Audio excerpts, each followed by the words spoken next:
राधे राधे। आशा करती हूँ कि आप सभी लोग खुश होंगे, स्वस्थ होंगे, मस्त होंगे।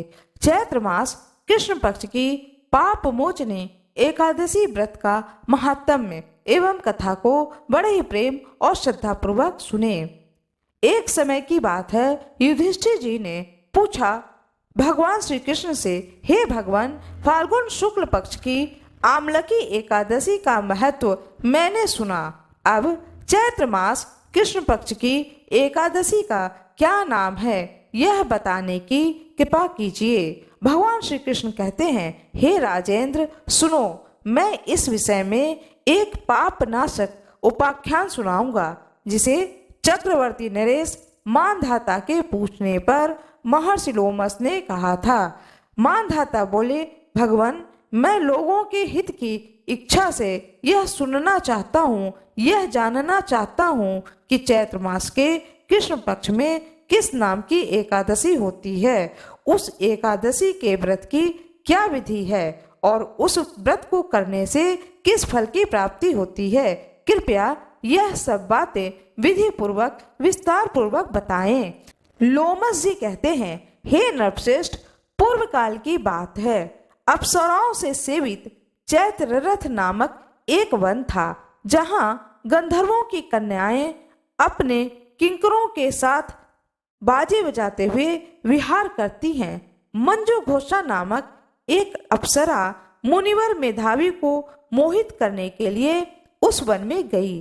वे महर्षि उसी वन में रह करके ब्रह्मचर्य का पालन करते थे। मंजू घोषा मुनि के भय से आश्रम से एक कोस दूर ही जाकर ठहर गई और सुंदर ढंग से वीणा को बजाती हुई मधुर गीत गाने लगी। मुनि श्रेष्ठ मेधावी घूमते हुए उधर जा निकले और उस सुंदरी अप्सरा को इस प्रकार गान करते देखकर सेना सहित कामदेव से परास्त होकर के बरबस मोह के वशीभूत हो गए। मुनि की ऐसी अवस्था देखकर मंजू घोषा उनके समीप आई और वीणा नीचे रखकर उनका आलिंगन करने लगी। मेधावी भी उनके साथ रमण करने लगे। कामवश रमण करते हुए उन्हें रात और दिन का भी भान न रहा। इस प्रकार मुनि का कार्य होता है, वह कार्य सदाचार का लोप करके अप्सरा के साथ रमन करते हुए उन मुनि के बहुत दिन व्यतीत हो गए। मंजू घोषा देवलोक में जाने को तैयार हो गई। जाते समय उसने मुनि श्रेष्ठ मेधावी से कहा, ब्राह्मण, अब मुझे अपने देश को जाने की आज्ञा दीजिए। मेधावी ऋषि बोले, हे देवी, जब तक सवेरे की संध्या न हो जाए तब तक मेरे पास ही ठहरो। अप्सरा ने कहा, हे विप्रवर, अब तक न जाने कितनी संध्या चली गई, मुझ पर कृपा करके बीते हुए समय का विचार तो कीजिए। लोमस ऋषि कहते हैं, हे राजन, अप्सरा की बात को सुन करके मेधावी के नेत्र आश्चर्य से चकित हो उठे।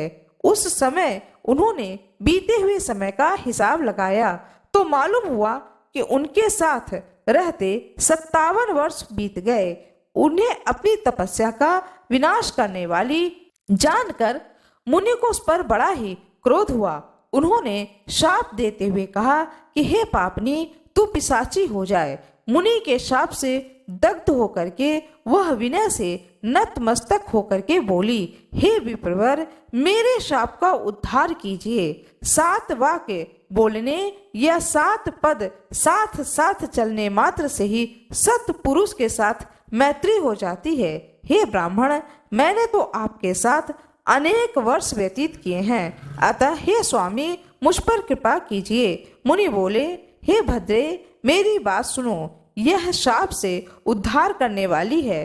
क्या करूं? तुमने मेरी बहुत बड़ी तपस्या नष्ट कर डाली है। चैत्र कृष्ण पक्ष में जो शुभ एकादशी आती है उसका नाम पाप मोचनी है। वह सब पापों का क्षय करने वाली है। हे सुंदरी, उसी का व्रत करने पर तुम्हारी पिशाचता दूर हो जाएगी। ऐसा कहकर के मेधावी ऋषि अपने पिता मुनिवर च्यवन के आश्रम पर गए। उन्हें आया देख करके च्यवन ऋषि ने पूछा, बेटा, यह क्या किया?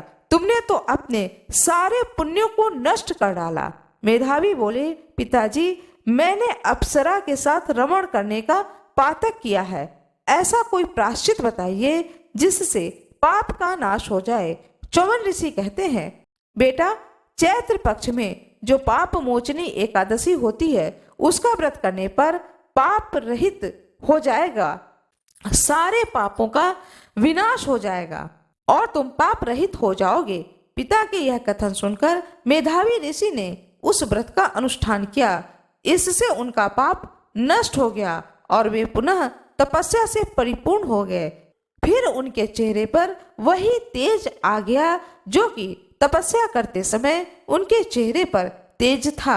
इसी प्रकार मंजू घोषा ने भी इसी उत्तम व्रत का पालन किया। पाप मोचनी का व्रत करने के कारण वह पिशाच योनि से मुक्त हो गई और दिव्य रूप धारणी श्रेष्ठ अप्सरा होकर स्वर्ग लोक में चली गई। हे राजन, जो श्रेष्ठ मनुष्य पाप मोचनी एकादशी का व्रत करता है उसका सारा पाप नष्ट हो जाता है। इसको पढ़ने और सुनने से सहस्त्र गोदान का फल मिलता है। ब्रह्महत्या, सुवर्ण की चोरी, सुरापान और गुरु पत्नी गमन करने वाले महापातक की भी इस व्रत को करने से पाप मुक्त हो जाते हैं। यह व्रत बहुत पुण्यमय है। इस व्रत को करने से सारे पापों का नाश हो जाता है और पुण्य फल की प्राप्ति होती है। भगवान श्री हरि विष्णु की जय हो। भगवान श्री कृष्ण की जय हो। आशा करती हूँ कि आप लोगों को यह कथा अच्छी लगी होगी। अच्छी लगी हो तो कृपया कमेंट बॉक्स में भगवान श्री गणेश की जय हो अवश्य लिख दीजिएगा। चैनल को लाइक कर दीजिएगा।